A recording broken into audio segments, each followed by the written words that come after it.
Welcome to our wellness sessions. My name is Kevin Guthrie. I am a psychotherapist and an emotional well-being coach. What I want you to really get from this session is the understanding of the mind, because it's not something we get taught at school. How does the mind work? How does it operate? Once we learn that part, perhaps we can then learn to manage our mind and our emotions a little bit better. Okay, so I'm going to dive straight in. Now, the basics of this model are taken from a book called The Chimp Paradox. The Chimp Paradox was written by a guy called Dr. Stephen Peters.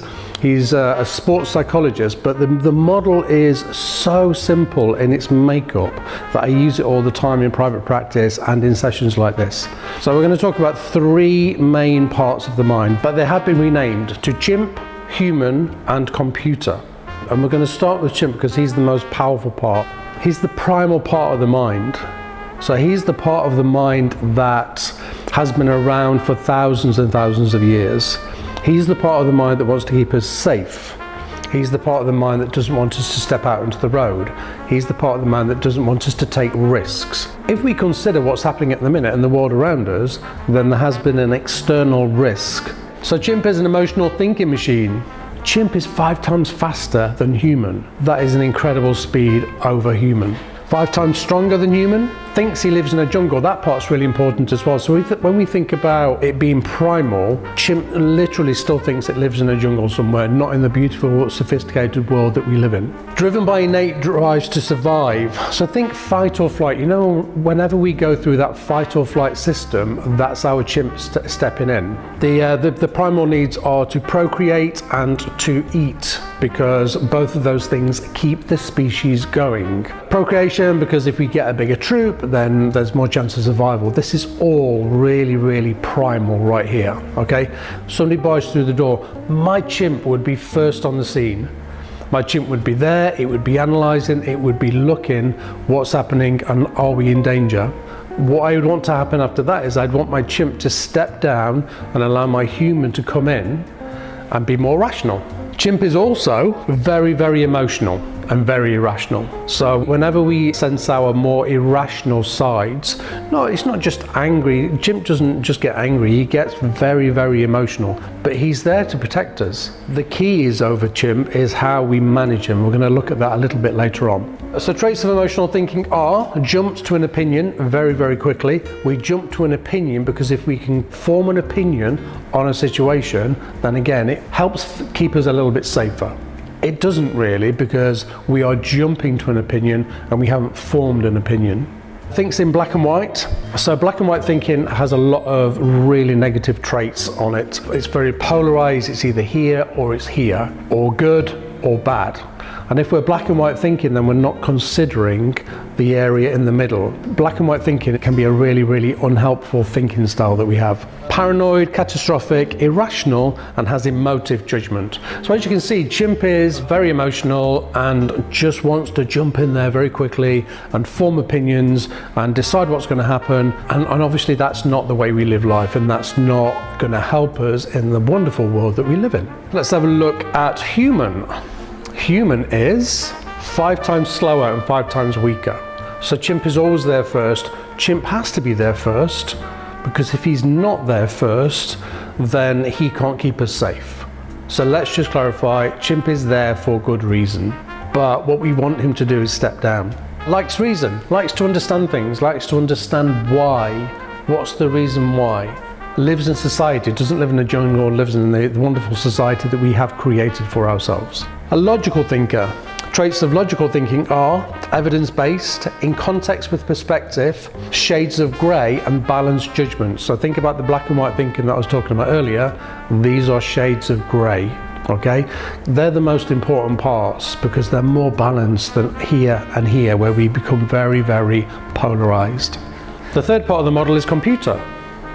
Computer's a storage system, and it's a storage system that is accessed by both chimp and human.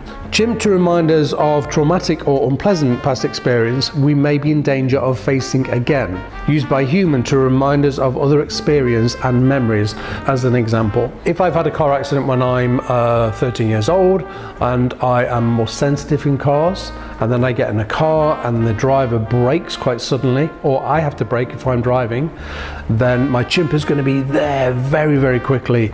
The computer is even faster than chimp. So when chimp senses something, the computer throws the experience, or let's call it a gremlin, it throws it at it very, very quickly, okay, so as we can recognize that. Next is going to come a short video that will hopefully encapsulate all of that for you, okay? Enjoy. Could you imagine if you took a chimp and tried to get him to live in everyday society? Could you imagine how the chimp would react when someone barges into him on public transport? Could you imagine how the chimp would react when he has to do public speaking and has 40 people staring at him at once? Could you imagine how successful the chimp would be if you tried to get him to do work for 12 hours? The chimp's brain and mind is adapted for living in and surviving in the jungle, not for civilization. But guess what? We still have part of our brain called the limbic system, which is adapted for surviving in the jungle. And this part of our brain is the source of many of our negative emotions, such as anxiety, stress, and lack of motivation. The chimp mind management model is based on scientific facts and principles, which have been simplified into a workable, easy to understand, and easy to use model. And it helps you to understand this chimp part of your brain so that it doesn't work against you. The human brain can be divided into 6 main parts, and the book chooses to focus on 3 of these. The parietal, which is referred to as the computer, the frontal, which is referred to as the human, and the limbic, which is referred to as the chimp. Although they try to work together, they can clash. Your chimp, known as your limbic system, is evolved from when we were monkeys living in the jungle. It is a primal system which serves to keep you alive and away from danger. No chimp, no survival of a monkey in the jungle. The chimp processes information primarily through feelings and impressions. As speed is important, it doesn't have time to make complicated logical decisions. The chimp quickly assesses the situation, rapidly reaching judgments and conclusions. You can see how that would be really useful in the jungle, but isn't so necessary in modern day society. The chimp thinks in quite black and white, and it makes opinions which are harsh and unforgiving. The chimp thinks short-term survival with little regard to longer-term consequences. Maybe you're on a diet and you have an urge to eat a donut, and that is the chimp. Because your chimp is built to survive in the jungle, it senses danger everywhere, and this makes him sensitive, neurotic, and paranoid. The chimp has powerful drives of sex, dominance, food, security, and territory. The chimp in us will not change, but you have a choice in how you behave to any suggestion from the chimp, because any suggestion is only that. It's an invitation to act or think in a certain way. We also have a frontal lobe, referred to as the human, where more human functions are carried out. In terms of evolution, it's a much more recent addition that helps us to understand and rationalize the world.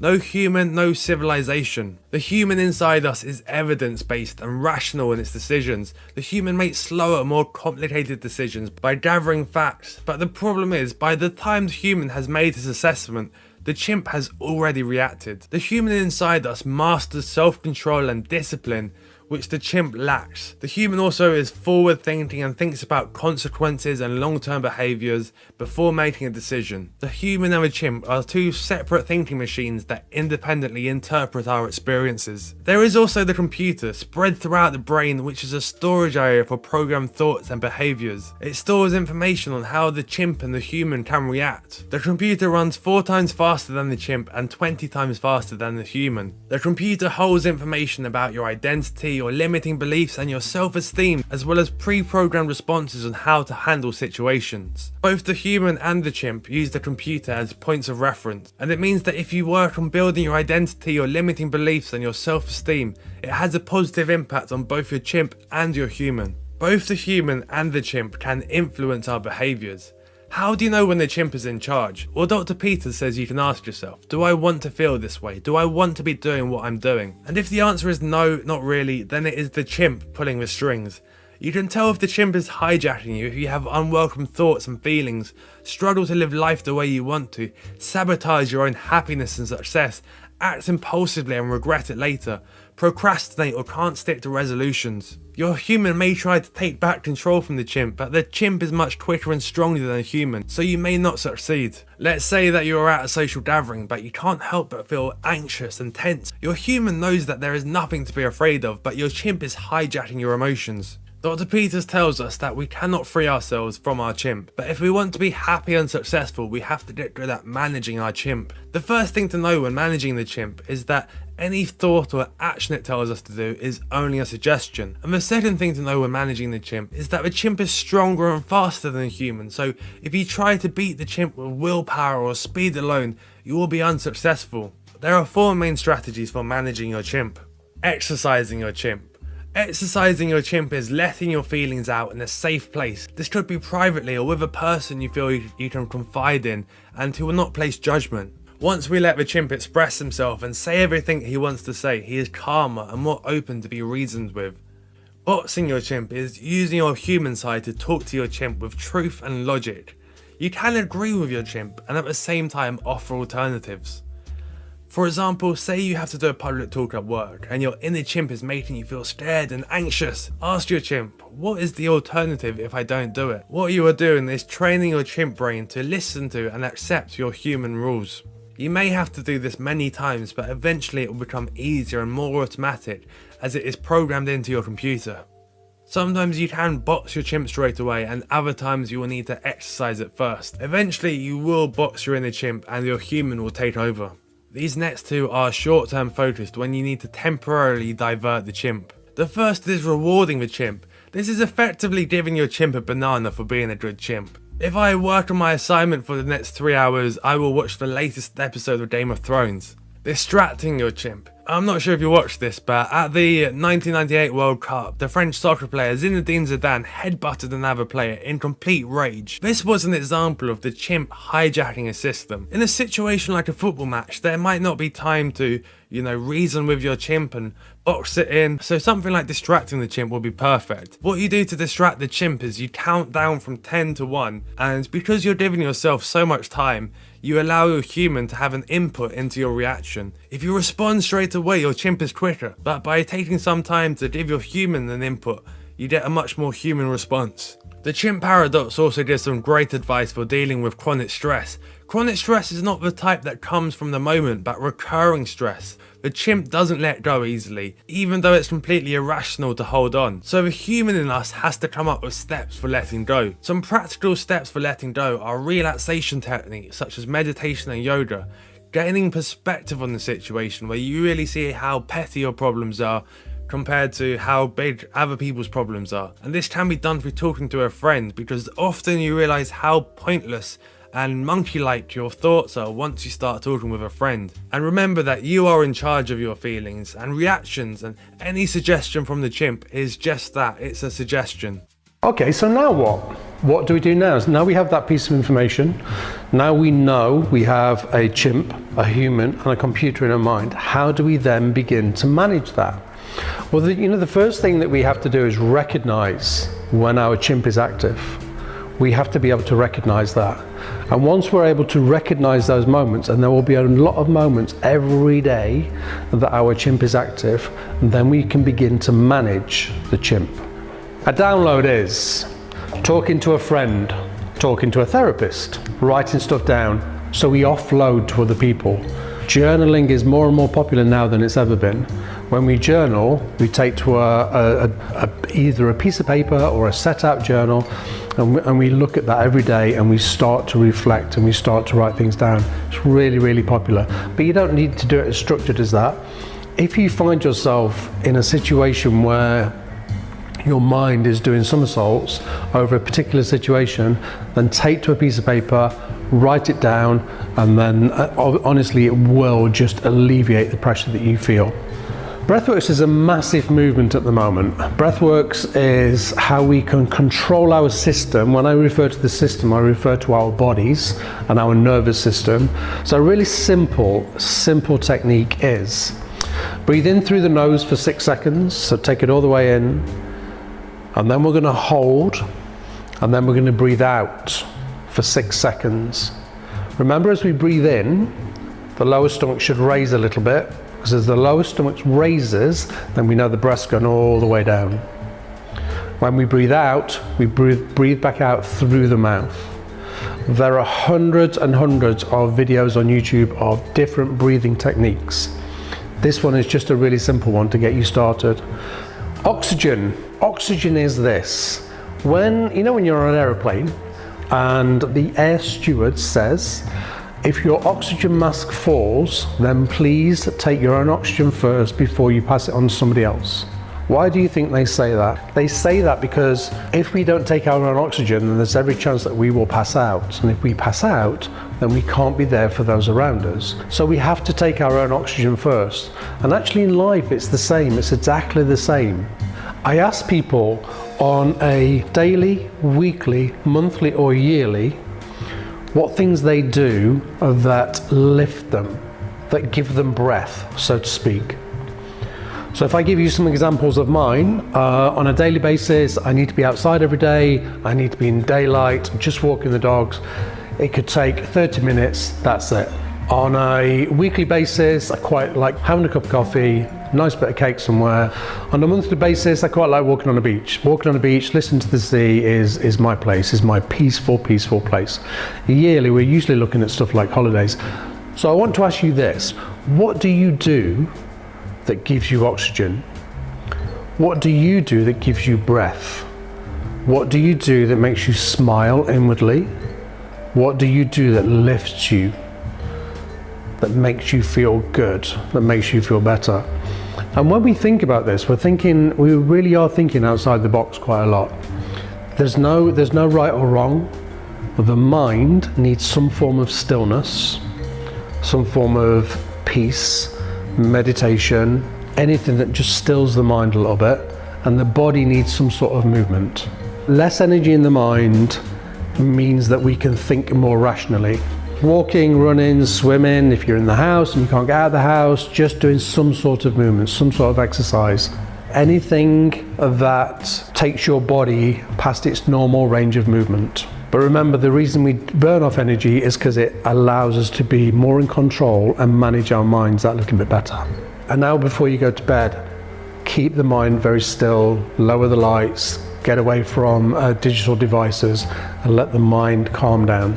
And if we do that, then there's more chance we can then manage our chimp.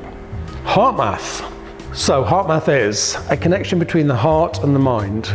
The heart and the mind, we know, communicate with each other. They send signals back and forward. But what we've learned to do is we've learned to measure the frequency in between the heartbeats. And actually it's that frequency that's really, really important. And what we want for that is for it to be very steady. So if we can do heart-based exercises, then this starts beating with a more regular rhythm. Okay, I'm going to play you a video, so hopefully that will capture what I've just said. Enjoy. Heart math tools and techniques really help you access the intelligence of the heart so we can make better choices in the moment and really navigate these stressful times. What we hear from people across the world, across all professions, is that stress, anxiety, and overwhelm are really out of hand. And a lot of this is due to so much change that's happening. And the way our brains work, we don't like change. Humans do not like change, especially unexpected change or change that we're not in control of. And as it turns out, one of the most effective ways to really reduce stress and anxiety and even feelings of overwhelm is to learn how to access the intelligence of the heart and shift the rhythms of the heart, which sends a different neural message to the brain. So one aspect of our research is really focused on developing simple, practical, user-friendly tools and techniques that allow people to really manage their stress. So a lot of people, probably even today if you think about it, have had a situation where you were being told to do something or you wanted something, but there was a deeper sense or a deeper feeling that it's probably not the best choice. So that's what I mean by that lack of alignment. And that can really be a huge source of stress for people until they learn how to really get the alignment between the heart and brain, which is where coherence comes in. That's when the heart, mind, and emotions are aligned and working together harmoniously. Our basic research done here at the HeartMath Research Center focused more on the physiology of how the heart and brain communicate. Interestingly, a lot of people are surprised to learn that the heart sends more information through the nervous system to the brain than the other way around. And that sounds like some new discovery, but it's not. This has actually been known since the late 1800s. It's basic physiology. But this is important because the quality of these signals sent from the heart to the brain have profound effects on brain function, our mental clarity, even our emotional experience. So the brain is largely interpreting the signals from the heart to create how we feel. So this is why we focus on the heart so much, because if you can shift the rhythms of the heart, you can quickly improve brain function, reduce feelings of anxiety, stress, overwhelm, and so on. But it takes a different doorway, the heart. So the HeartMath tools and techniques are really designed to shift the rhythms of the heart, which changes the ascending information from the heart to the brain, which is absolutely necessary in order to establish a new baseline. And without establishing a new baseline, we really can't, it's impossible to have sustained change or improvements in our health and our emotional experience. So when we get our systems coherent and have the alignment between heart and brain, that's really when we access that deeper intuition that we have within, inner guidance. So we have a new sense of clarity in a lot of decisions that can seem complex otherwise.